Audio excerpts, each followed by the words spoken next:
It's Wednesday night. You know what that means. Another brand new episode of the Kicking Out Podcast. I'm Tanner Lee, along with my co-host, Paul Zartman.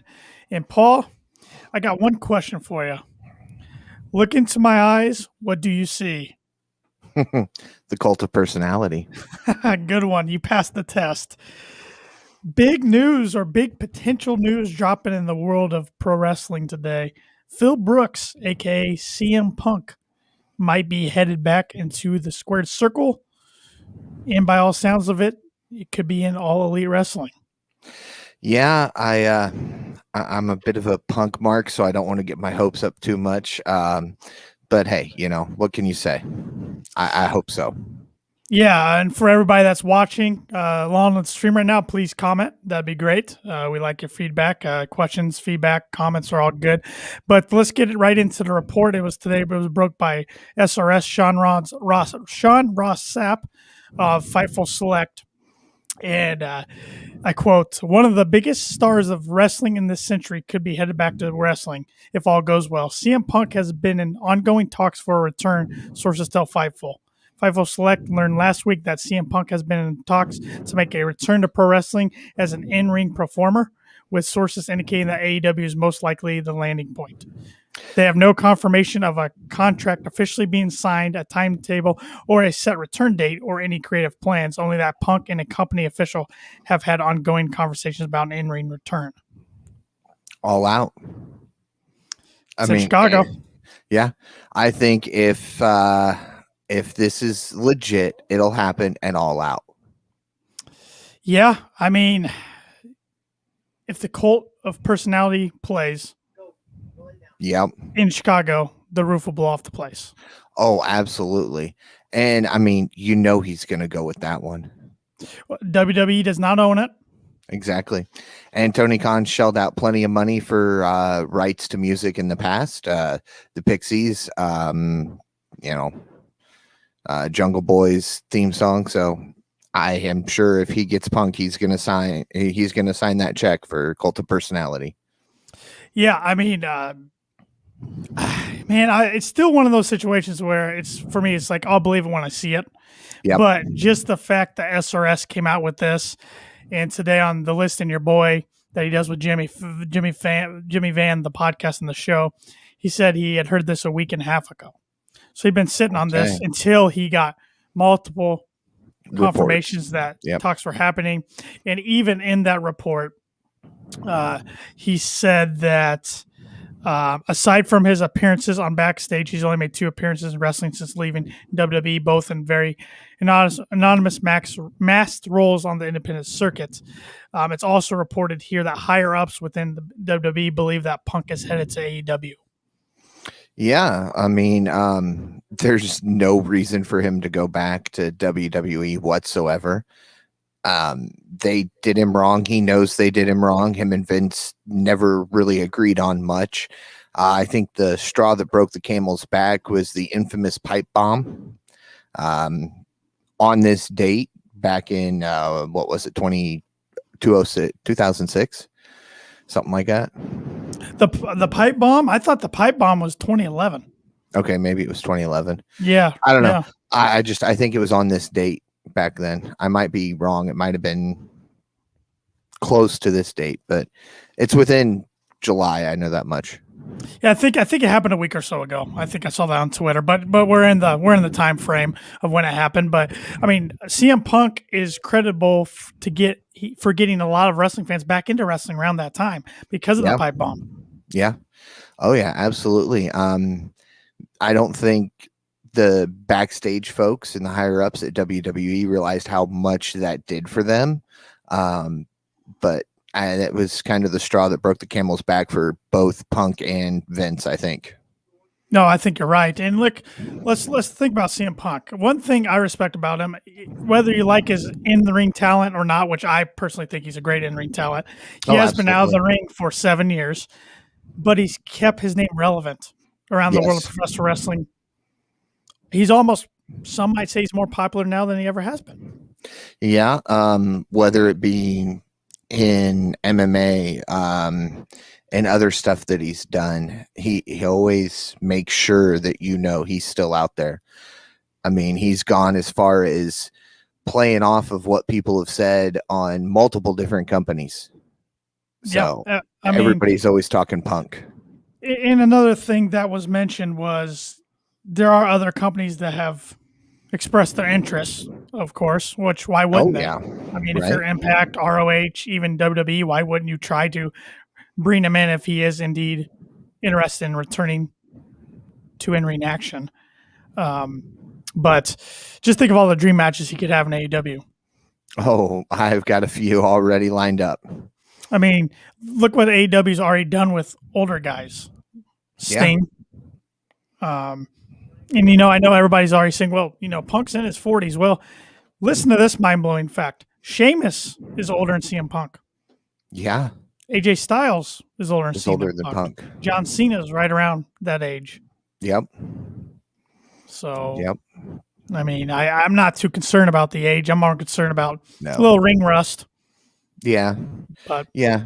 I mean, Archer's older than Punk, I do believe. You're 100% correct. Yep. Christopher Daniels is in his 50s and up until a month or so ago was wrestling consistently. Jericho. He's Jericho. 50. Yeah.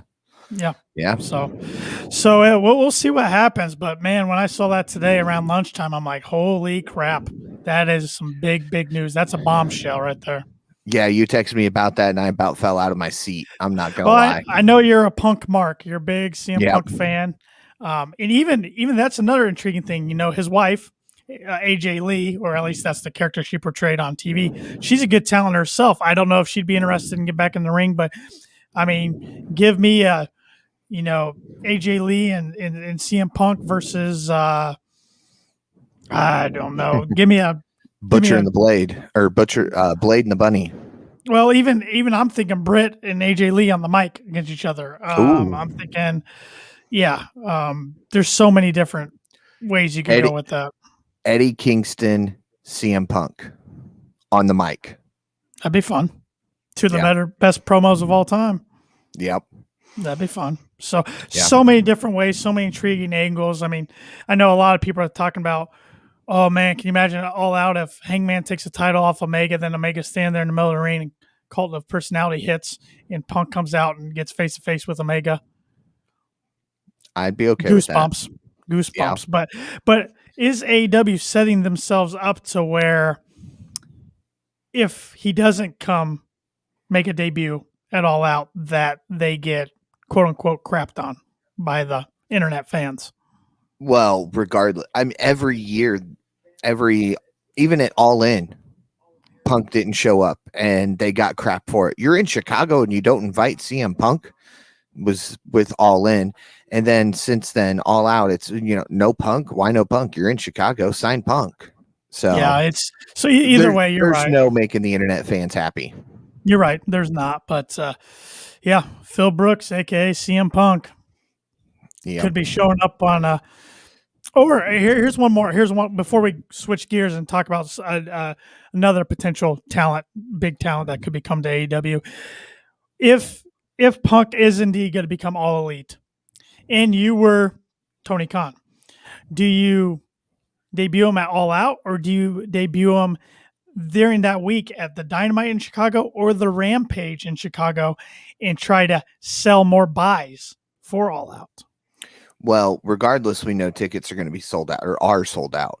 I was talking about pay-per-view buys. Right. So with that being said, I honestly think Rampage is still going to be fairly new. Have him debut at Rampage. Don't tease it. Don't announce it on social media. Just at some point during Rampage, Cult of Personality hits, out walks Punk, and he just says, I'll be it All Out, and then walks off. No, you can't tease it. I thought the WWE did a great job this past week with John Cena. I mean, it was long rumored that he was going to be coming back to face Roman Reigns at SummerSlam, but still, they didn't announce it. He comes out the end of Money in the Bank, and that pop from that crowd was Stone Cold-esque. It gave me goosebumps.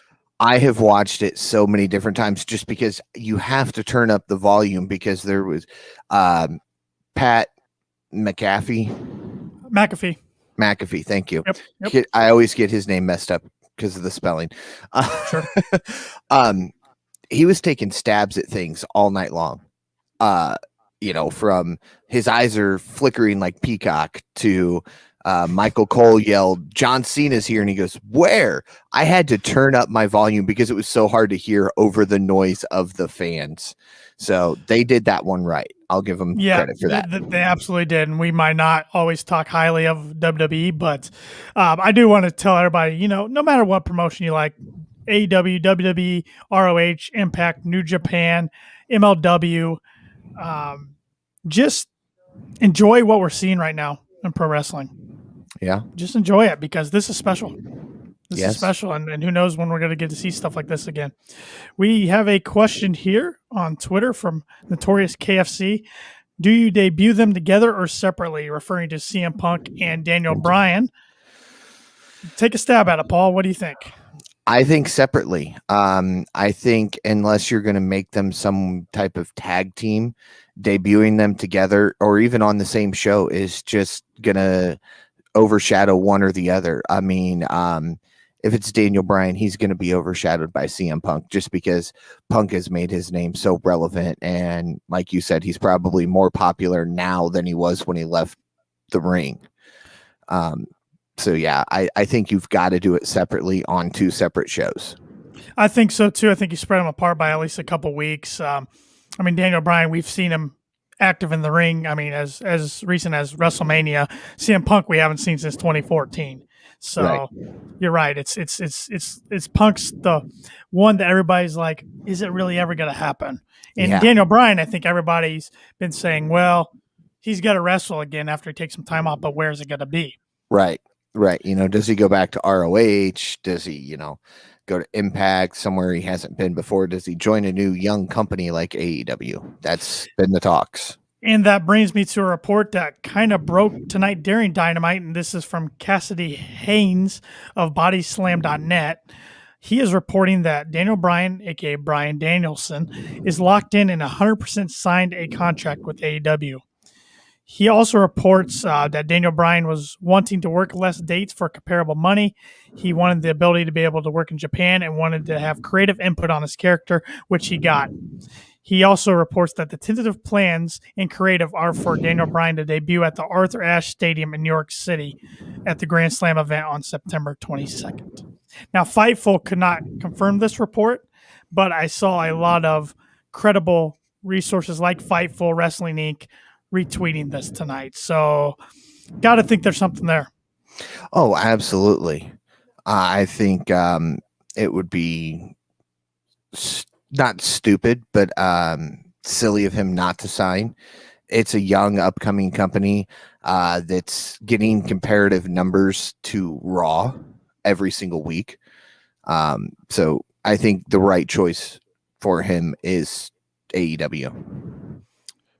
Notorious KFC on Twitter here says, I personally think that has outsiders impact. This takes them from 1 million plus to flirting with 2 million. It potentially could. I mean, if you get these two guys, it changes the pro wrestling world. Absolutely. It's big time. It's big time. And I thought Sean Ross Sapp on Fightful made an interesting comment on the Listen Your Boy with Jimmy Van today. He said, even if they get these two, both Daniel Bryan and CM Punk, he doesn't think they're done there just yet. Oh, no. So he knows something else. I mean, the only other guy I'm thinking, because those are two of the biggest names in the wrestling world, Brock Lesnar. I think that one's pushing it. I think that's Vince's boy through and through. I don't think he'll go anywhere else. And I'm not disagreeing with you, but I mean, I'm just thinking, what else is out there? Who else? Yeah. But the pro wrestling world, I mean, the talent is scattered all over the place. And Punk has been on record for years saying he would come back for the right money and the right story. Yeah, absolutely. Right situation. So maybe they're coming up with the right situation and the right story. They very well could be. Go ahead. And another thing with the Daniel Bryan, I know I'm bouncing back and forth, but it's just a lot of news here today that kind of came out today. It was reported earlier this week that WWE, he was not in their creative plans, their merchandise plans, their action figure plans for the 2021-22 calendar. So that's pretty telling right there. Yes, it is. I think with a name, I mean, this would be the first time that they've had a calendar year that didn't include Daniel Bryan, even if he wasn't signed to an active roster contract. When he was out with the broken neck, he was still in the games. He was still selling merchandise, and then WWE does nothing with him. I mean, it's clear he's not going back. Yeah. For a while, his wife and her sister, of course, the Bella twins were in talks. Right. Maybe they still are, of returning to the WWE. When I was reading that, I'm like, okay, he's probably just going to go back there. But it seems like those talks have stalled, at least publicly. So we'll see what happens. I mean, man, I hate saying I'm getting my hopes up for both at this point. I really am. And I've been trying not to, but I'm there. We kind of hinted on it last week. I thought Daniel Bryan was a real chance that would happen, but I wasn't sure about Punk. But when somebody like SRS puts a report out there, and he's not saying by any means, and we're not saying that this is indeed going to happen. It's just there are talks. He can for sure say there have been talks. So yeah. Notorious KFC on Twitter says he always felt like AEW had to poach the right WWE talent. Brock has too much WWE stench on him. I agree. That's true. Even when Brock left and was focused solely on his MMA career, people still referred to him as being from WWE. I will say Brock will always go where the money follows him, but like you kind of mentioned, I think he is Vince's boy through and through. And I think even though Tony has more money than Vince and he's signing some big talent as of late, I think Vince would match it.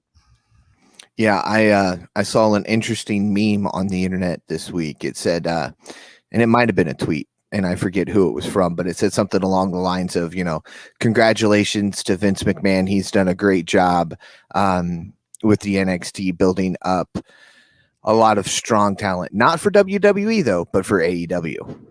Yeah, you mean NXT champion Karrion Kross losing like a minute 38 to Jeff Hardy, who has like 6 wins on the year. So yeah. But one more thing before we get into recapping tonight's AEW Dynamite Night 2 of Fyter Fest. I'm happy of all these big talents that AEW is bringing. Don't get me wrong, but can they fit them all in with how stacked this roster is right now? I know they are getting Rampage soon on August 13th. Adds another hour of content, but I'm starting to think we're definitely going to see some guys not re-signed in 2022. Sadly, I think that's going to be the outcome. I thought that was going to be the outcome, but we'll get into this a little more as we recap tonight's show. But there was something said during tonight's show that makes me wonder even more. Okay. I have no idea what that might be. I didn't catch it. So I'm interested to hear what you got to say. But any other thoughts on CM Punk or Daniel Bryan potentially becoming All Elite before we get into recapping tonight's show? I hope it's true. I can't wait to hear Cult of Personality on TNT. Yes, and who knows what Daniel Bryan's theme could be. Yeah. I don't think it'll be Star Wars-esque like it was in WWE. Yeah, I've heard that music on other things, so I don't know if WWE owns that music or not either. I just don't. When it comes to the music of the theme songs, I don't know enough to speculate on it. So we'll see what happens. Yes, we will for sure. Let's get into recapping another fun episode of Dynamite. This one was Fyter Fest Night 2 from Garland, Texas, or pretty much Dallas, Texas, I guess they were calling it. We kicked off tonight with the MJF stipulation match. It was the second or the first of the, I'm going to call them the Jericho series. I forget what they were actually calling it. The Jericho Labors. Thank you, Paul. The Jericho Labors. This was against Chris Jericho, Shawn Spears with Tully Blanchard, but only Shawn Spears could use a chair. Jericho could not. MJF comes out, joins the commentary team for the first match of the evening. The match begins like you would figure it would. Jericho's trying to avoid getting hit by a chair, and he gets some shots in on Spears. Jericho hands the chair to the referee, Aubrey Edwards. Action goes to the outside. Jericho sends Spears to the barricade on the outside. Jericho takes a camera and starts filming the crowd and Spears. That's kind of become a Jericho staple in AEW over the early birth of this company. Yes, it has. The crowd's going crazy for Jericho. Spears gets another chair as Jericho goes for a springboard. However, Spears throws a chair at Jericho, knocks him right down. Jericho makes a comeback, hits Spears with a enziguri. Spears gets back up, hits Jericho with a suplex. Spears is working the arm of Jericho. Then he hits Jericho with a chair. Jericho hits Spears with multiple shoulder tackles. The crowd hits Spears Jericho hits Spears with an avalanche after getting a flurry of Shawn rights. Spears then hits Jericho with the chair, goes for another one, but Jericho stops him and puts on the walls of Jericho. Spears taps out, but Tully Blanchard's distracting Aubrey Edwards, so she doesn't see it. Sammy Guevara comes out, stops Tully. Spears hits the C4 on Jericho. Spears goes for the pin. However, Jericho kicks out just at the last second. It was about 2 3/4, I'd say. Jericho then hits the Judas effect when Spears is going for another C4 and gets the 1, 2, 3. MJF then tells Jericho the next week he will fight Nick freaking Gage in a DQ match. Oh, man. I know. He started listing off, he once stabbed at his opponent in the jugular. And I'm like, who is he referring to? And then when he popped out, I'm like, holy. I, for whatever reason, wasn't paying attention or didn't hear him say the jugular part until later when they recapped it. But when he said he once robbed a bank with no mask, I'm like, it's Nick Gage. And then he's like, Nick freaking Gage. I'm like, wow. And after, listening to his podcast interview with Chris Van Vliet from a month or so ago, I thought we might see him pop up on AEW TV for a one-off eventually, but I didn't know when. But this still surprised me big time. He does have a big match this upcoming weekend at GCW Homecoming against Matt Cardona, the former Zack Ryder. And that's for the GCW title. I don't see Nick Gage losing that by one iota. But this is going to be a fun one next weekend. And we found out later in the show that Jericho's bringing his most violent persona in the Painmaker. Yes. As soon as that interview started taking place and I saw the spikes on the jacket, I knew what we were getting. And then the fact that he wouldn't turn around, I'm like, that's a dead giveaway, Jericho. Absolutely. Right when I saw spikes, I'm like, oh, it's Painmaker time, which I was just thinking the other day. The last time we saw the Painmaker was in 2019 against Darby on an episode of Dynamite. I wonder when he was going to bring it back for something. But so this could be a fun one. No DQ. Might want to put the kids to bed a little early next week. That one's going to get pretty violent. If you thought tonight's main event was violent, that might take it to another level for cable television next week.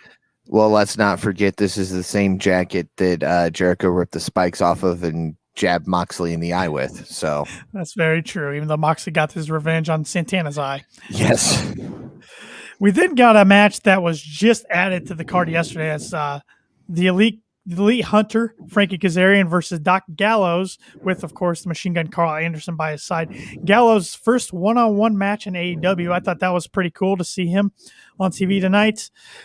Pretty good match here. Frankie Kazarian went right for Doc Gallows once the bell rang. He got a lot of the offense right away, but Gallows then sent Frankie to the outside. Got the referee distracted. Carl Anderson delivered a big clothesline on the outside. Then went to picture-in-picture. Gallows was in complete control at that point. When we got back from commercial break, Kaz was getting some more offense, and he delivered a big backdrop slam. Machine Gun once again distracted Kazarian. Gallows finished it with a sit-down powerbomb and ended it by pinning Frankie 1, 2, 3.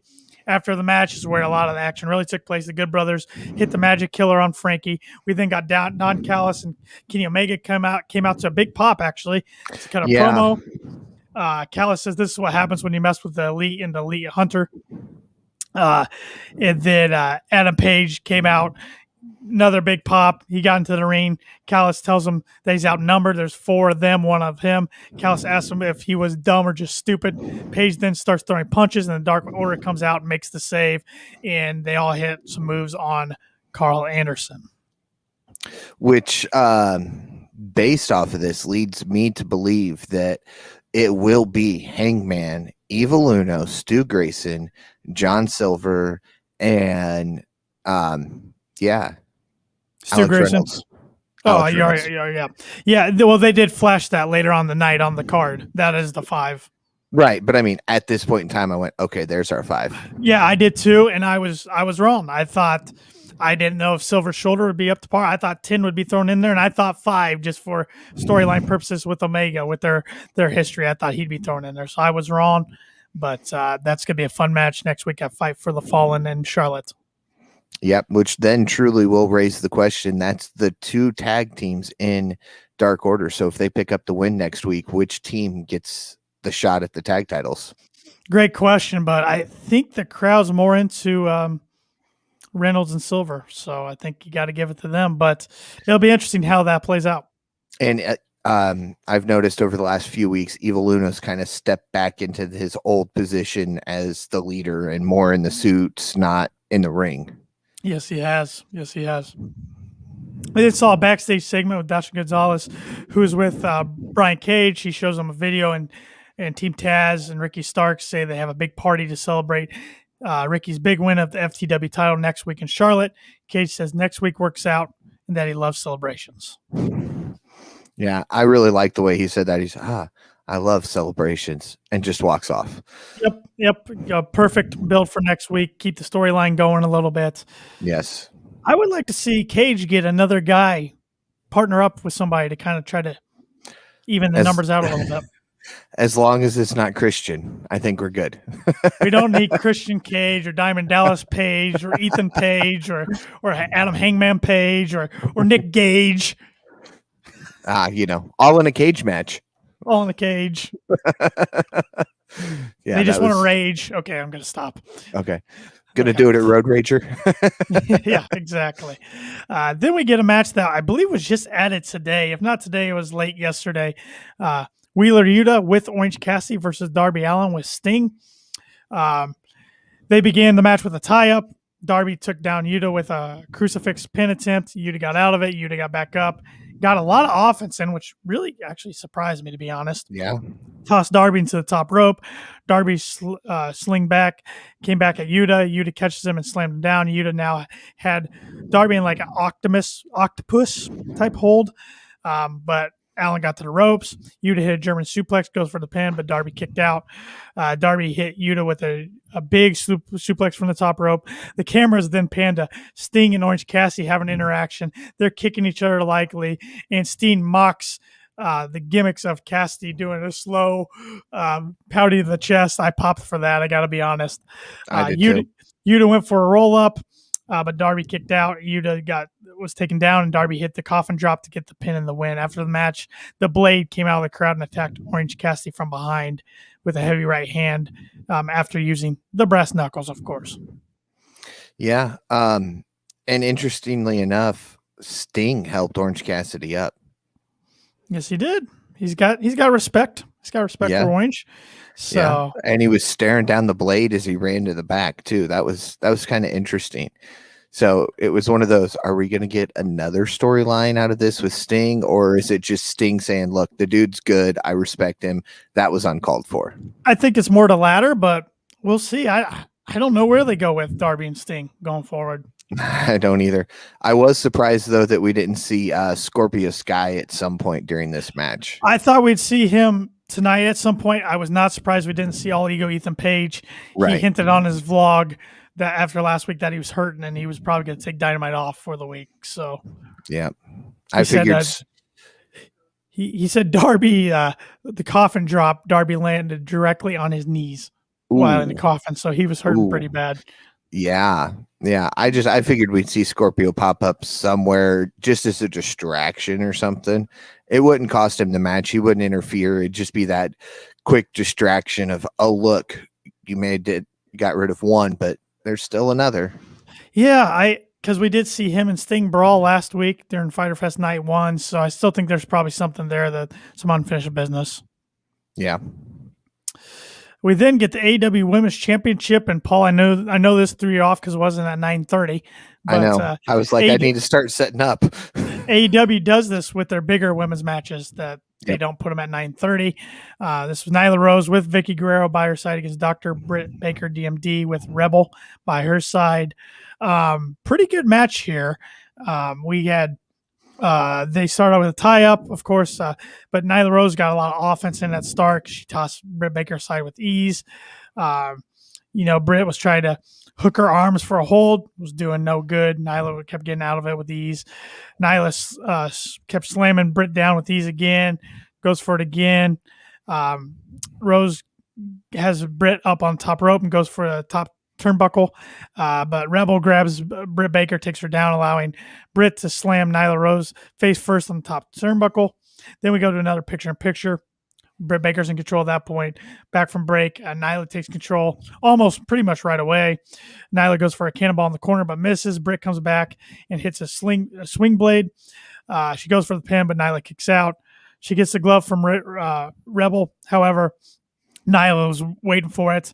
She takes down Britt with ease multiple times. Goes for the pin, but Britt kicks out. Britt hits Nyla with 2 curb stomps and goes for the pin.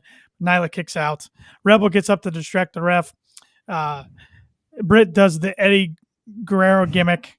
Actually, Nyla does the Eddie Guerrero gimmick, tosses the belt as her opponent. Ref catches her. We're like, oh, great. She could get DQ'd. But the ref just kind of let it go. But then Nyla hit the Nyla bomb, goes for the pin, but Britt kicks out again. And then she counters it to the lockjaw. Nyla can't handle it anymore and taps out. Yeah, this was a pretty solid match. I'm glad it went the way it did. Nyla's had it. I don't think we need to have our first 2-time champion yet. But I think overall it was a good, solid match. Lots of back and forth. There were a few segments that Rebel went over towards Vickie, and I'm like, why? But other than that, I think it was a great, solid match. Yeah, I don't think anybody thought Nyla was actually going to win this championship. I think you can agree with this. I think the 2 biggest talents over right now with the crowd in AEW, Britt Baker and Adam Hangman Page. Absolutely. I completely agree with you. We keep going back and forth to, we had 316. Now we've got D.M.D. And I honestly feel, especially after a showing like this week, that is solid. Who's in line to contend for the AEW Women's Championship, though? Well, over the week, Anna Jace tweeted something about coming back, and somebody asked her, who would you face first? And she never really responded. And Britt Baker tweeted at her. Yeah, I think for the crowd not to go nuts, I think she would have to come back and get some wins very quickly. Oh, absolutely. So maybe that's more down the road at maybe Full Gear, not all out. But I don't know. I don't know who's a big time opponent waiting for it, because Jade Cargill's not there yet. Doesn't have enough wins. Ty Conte's kind of I haven't seen her in action for a while. I don't know. Well, we haven't seen her on Dynamite in action. You're right. That's what I was referring to, not Dark and Dark Elevation. Yeah, you're right. Although there is a big time name that's been pulling off a lot of wins on Dark and Dark Elevation that you'll say it's not time for it, but for the belt, I think it is. Thunder Rosa. Oh, I mean, they got to do one more match eventually. Thunder Rosa's interesting. She's still on her contract with NWA, but she did make an appearance at Slammiversary for Impact, but it sounds like it was just a one-off. Right. Kind of agreement. All of a sudden, Impact starting to work with companies like NWA and even New Japan, companies that want nothing to do with Impact a year and a half to 2 years ago. So it's interesting to see all these partnerships going on. The Forbidden Door is definitely busted wide open. Tony Khan kicked that door down. I would be all for another Thunder Rosa Britt Baker match. Okay. If that was to happen, I'd be all for it. So and I think we all know Thunder Rosa's got to be all elite once her contract's up. Oh, absolutely. She has spent so much time at All Elite. It's ridiculous. If she doesn't sign, I would be surprised. Did you see the Instagram post from Cody tonight, Cody Rhodes? I did not. I was not on Instagram tonight. Let me bring it up. Okay. It was a picture, and it says, very privileged to announce with the blessing of Tony Khan of our new community outreach team and department. We have a mission to do something positive in every community we visit. Contact us here to help identify the best charities /partners. Check my story for the link. And it has Paul White, Sean Dean, Nice. Mark Nice. Henry, Mega. She's a backstage talent. Or backstage front office person. I'm not sure how to pronounce her name. And Thunder Rosa. Okay. So that she'll tells come me in. right there. Yeah. She She's comes gotta in be and part of works the with the company. community resource projects, and I think that'd be good for her. And That tells I me think, she's going to be all elite soon. yeah. They wouldn't put her on that Right. staff if it Right. wasn't so. Yeah. Although, congratulations to Thunder Rosa for her body art that she started taking part in. Yeah, she's involved with a lot of things. She's a very artistic person, it looks like. So, Yeah, yep. She's got fans all over the place. That's for sure. absolutely. We then got a press conference or some footage of a press conference with FTR along with Proud and Powerful, Santana and Ortiz, talking about their past and their match for next week's Dynamite. I really enjoyed that segment. Yeah, it was another one of those quick to the point, not a whole lot, but enough to keep the feud going. Yeah, and it should be a fun one. I mean, we've been waiting for this 2-on-2 matchup for a long time. It's going to come to a head next week in FTR's backyard, Charlotte, North Carolina. Yep. Expecting a great match. Yeah. We then see Tony Schiavone in the ring to interview Andrade El Idolo, but he finally says he's been having a surprise. And, we kind of hinted last week. Does he really have a surprise? Did they scrap this? Well, tonight we found out what he's been surprising, and that is his new representative, Chavo Guerrero Jr. comes out to a very nice ovation. Ooh, yeah. Chavo came out and says he's heard this is the place to be. AEW has a ton of talent, but nobody's as talented as Andrade. They're then interrupted by the Death Triangle. Pac said last week he heard you say our name out of your mouth. Pac says that they are here. Andrade cuts a promo in Spanish. Chavo translates and says they don't see gold around his waist, and Andrade can help. Pac tells Andrade that Phoenix and Penta do not work for them or him, that they are a team. Now, Penta, Phoenix, and Andrade continue their conversation. Alex Abrahantes has to translate it as well. The Death Triangle then walk to the ring, get on the canvas, but Andrade and Chavo and his other assistant get out of the ring to go to commercial break. Yeah, I texted you. I was a little disappointed. I was kind of hoping it was Eddie's daughter, but I think she's still working on her mental health right now, and I think we'll eventually see her somewhere, wherever she lands. Best of luck to her. But Chavo, it makes sense now to have Vickie come out in the very beginning. It did. I mean, this is such a better mouthpiece and assistant for him than Vickie Guerrero. No offense to her or anything, right. But keeps in the Guerrero name. Chavo's a guy I hadn't seen on TV for a long time. I like the way they use these talents when they bring them in, these older talents. Yeah. Whether it's a managerial role or a representative role or commentary even. I think they do a good job in putting them into places where they fit really well. But I told you, Paul, take my money. I mean, for any of three of these matchups, Andrade versus Pac, Andrade versus Phoenix, Andrade versus Penta. I was kind of afraid when Penta and Phoenix were walking forward, they were going to turn around, super kick Pac. Yeah, but like I said, I don't think it's time. We had Andrade do what I thought he was going to do, which was, you guys aren't winning gold. Come with me. I'm the star. I'm all elite. And, he did just that. So I think we'll see it eventually. But I think we'll get a little bit of a longer run out of Death Triangle before that happens. I hope so, because I didn't want them to split up. I mean, they were already with Eddie Kingston, and that didn't last very long. So right. I didn't want them to get split up from another team already. Yeah, but of course, my favorite part of this segment was a line from Chavo, which was, "It's a great time to be a wrestling fan." Well, absolutely it is. I mean, that's kind of what I hit on at the start of the show. And for anybody listening or watching now that wasn't earlier, I mean, I don't care whether you like AEW, WWE, Impact, New Japan, ROH, MLW, NWA. I'm sure I forgot one or two, but GCW. Just enjoy it, what we're seeing right now, because this is unheard of. Big talents coming back, whether it's CM Punk potentially come back to AEW, or Daniel Bryan potentially coming back to AEW, or John Cena come back to WWE for the first time in over a year. Oldberg It's coming back. Yeah, okay, maybe not so much that one. The Rock potentially coming back. I mean, Jay White showing up in Impact. The Bullet Club throwing up, or the Elite throwing up the Too Sweet to him, and him and Kenny staring at each other. First time they've been in the ring since 2018. So many great stories and potential storylines and exciting things that can happen. Just enjoy it, because this might not last forever. So exactly. Just enjoy it. Just enjoy pro wrestling as a whole. I mean, AEW is our favorite promotion. That's what we cover on this podcast.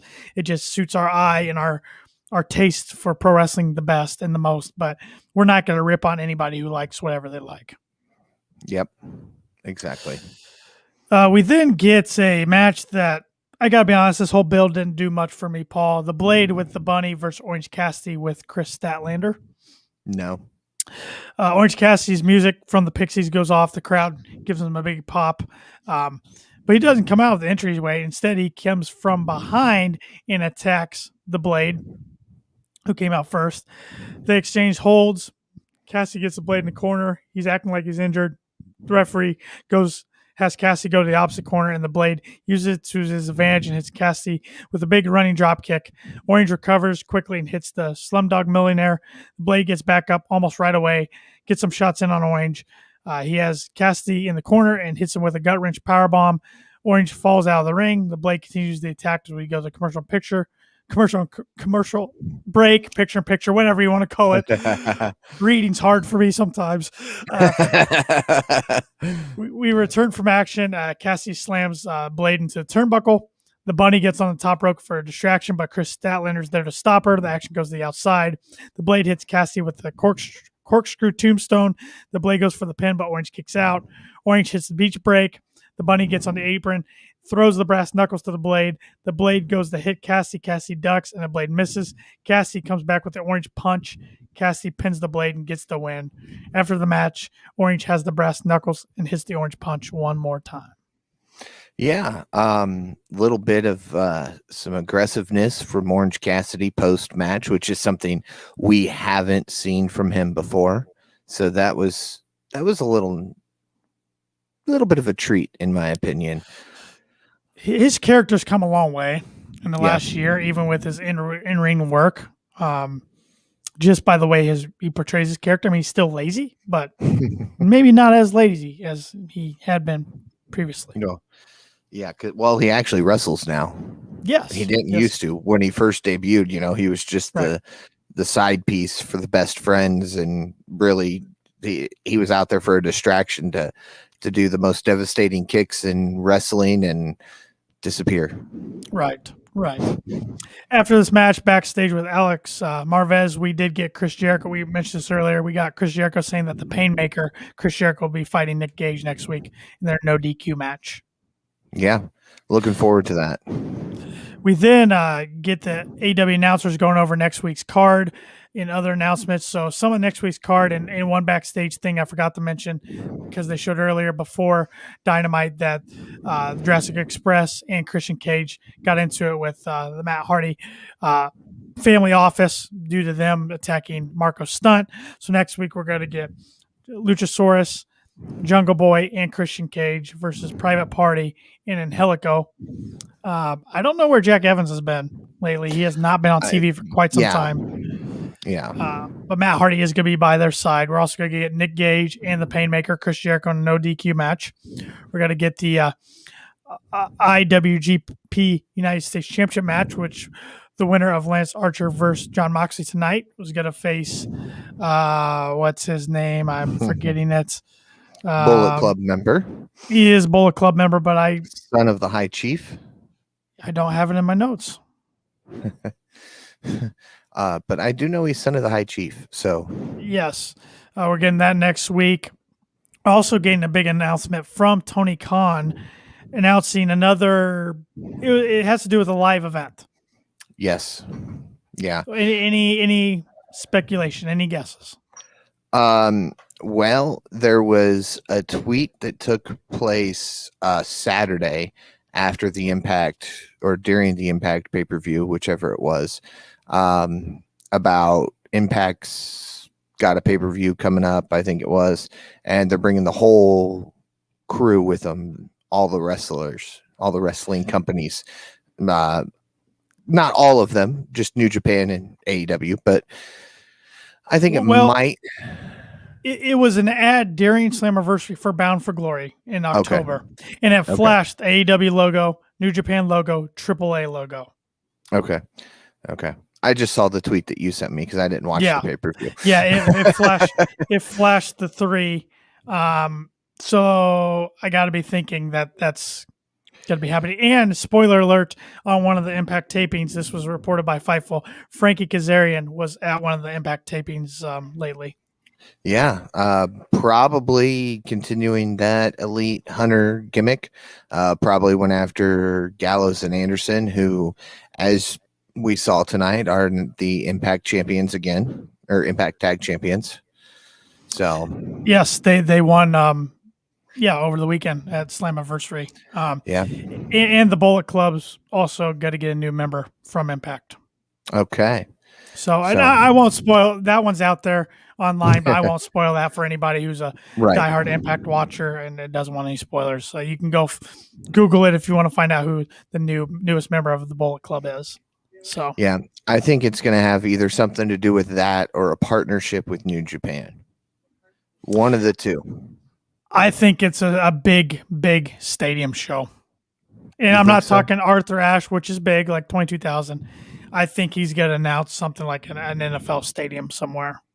Okay. And I'll go with you, and hopefully it's on the West Coast. Haven't gotten many West Coast shows yet. I just have no... Right when I saw at first, before I read the whole thing, when it said major announcement, I'm like, oh, this could be something with like about Punk or Daniel Bryan. But then it said for an event. So...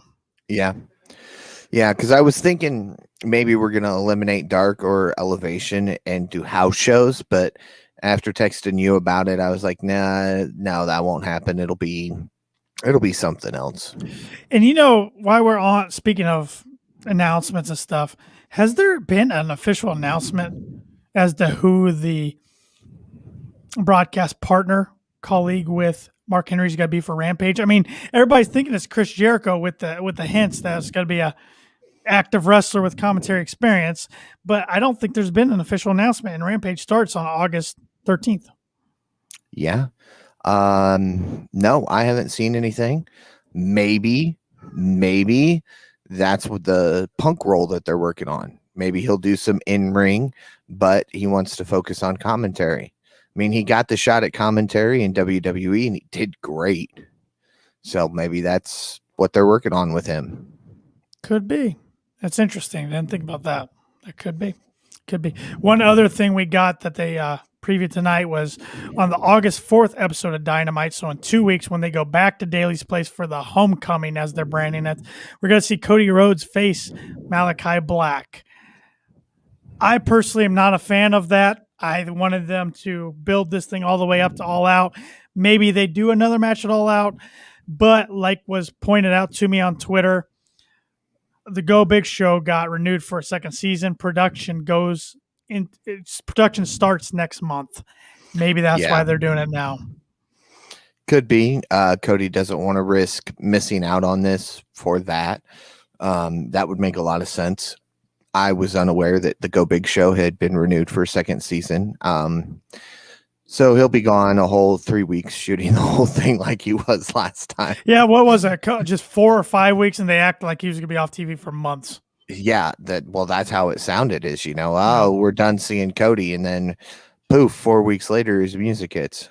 They obliterated him. I mean, Brody in the Dark Order just kicked the crap out of him, and that was one of the craziest endings we ever seen in Dynamite. And then he comes back 5 weeks later as the kind of the death of Superman with the jet black hair and all that, which was cool. But yeah, I don't know. We'll see what happens. Maybe it takes a little more time now with being a new father and everything. Yeah, since he can't stay awake, doing backstage stuff. But I think that definitely tells us who's got to win that match on August 4th. Yes, unfortunately it does. But I think it'll be kind of another setup, like we saw. Malachi will absolutely just destroy him like Brody Lee did. And then maybe he'll take that extra time off, and then he'll come back to attack Malachi Black. Yeah, and this time instead of a dark figure, he's not the death of Superman. This time he's like I don't even know. You know your comics and superheroes better than I do, so I don't know who I'm trying to refer to him as right now. So no idea. I can't even think in the DC universe a good comparison, honestly. There's somebody that wears like an all white costume or something. The White Canary. Okay, White That's Canary. a There you go. female, so I think Whatever. he's gonna have to lose some parts and gain some parts to do that. All right, we'll get off topic there. Talk about losing parts. That's what these two guys were trying to do to each other in the Texas Death Match for the IWGP United States Championship.